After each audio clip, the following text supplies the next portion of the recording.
লন্ডনে সেজদা দিয়ে ফেব্রুয়ারির নির্বাচনের ওহি এনেছেন প্রধান উপদেষ্টা লন্ডনে সেজদা দিয়ে ফেব্রুয়ারির নির্বাচনের ওহি এনেছেন এমন মন্তব্য করেছেন জাতীয় নাগরিক পার্টি এনসিপি এর উপ সমন্বয়ক নাসির উদ্দিন পাটোয়ারি। একই সঙ্গে তিনি দাবি করেন, জাতীয় নির্বাচন হওয়ার আগে গণপরিষদ নির্বাচন দিতে হবে। শনিবার ১৬ আগস্ট রাজধানীর বাংলা মোটরে আয়োজিত জুলাই সনদ বাস্তবায়নে গণপরিষদ নির্বাচন শীর্ষক আলোচনা সভায় তিনি এসব কথা বলেন। নাসির উদ্দিন পাটোয়ারি বলেন, এনসিপি নতুন সংবিধান প্রণয়নের দাবিতে মাঠে নেমেছে। তিনি উল্লেখ করেন, আমার অনেক মন্ত্রী ওলার সুযোগ থাকলেও আমরা জনগণের জন্যই লড়াই চালিয়ে যেতে চাই। তিনি আরও বলেন, রাজনৈতিক দলগুলোর বাইরে জনগণকে সম্পৃক্ত করেই জুলাই ঘোষণাপত্র করা উচিত ছিল। তার দাবি অনুযায়ী দেশের ৬০% মানুষ কাঙ্ক্ষিত সংস্কার চায়। এনসিপির এই নেতা সভায় ঘোষণা দেন, যদি আমার বিরুদ্ধে কোনো দুর্নীতির অভিযোগ প্রমাণিত হয় তবে আমি আর জনসম্মুখে আসব না। তিনি আরও বলেন, রাজনৈতিক দলগুলোর বাইরে জনগণকে সম্পৃক্ত করেই জুলাই ঘোষণাপত্র করা উচিত ছিল।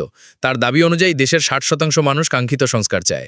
এনসিপির এই নেতা সভায় ঘোষণা দেন, যদি আমার বিরুদ্ধে কোনো দুর্নীতির অভিযোগ প্রমাণিত হয় তবে আমি আর জনসম্মুখে আসব না।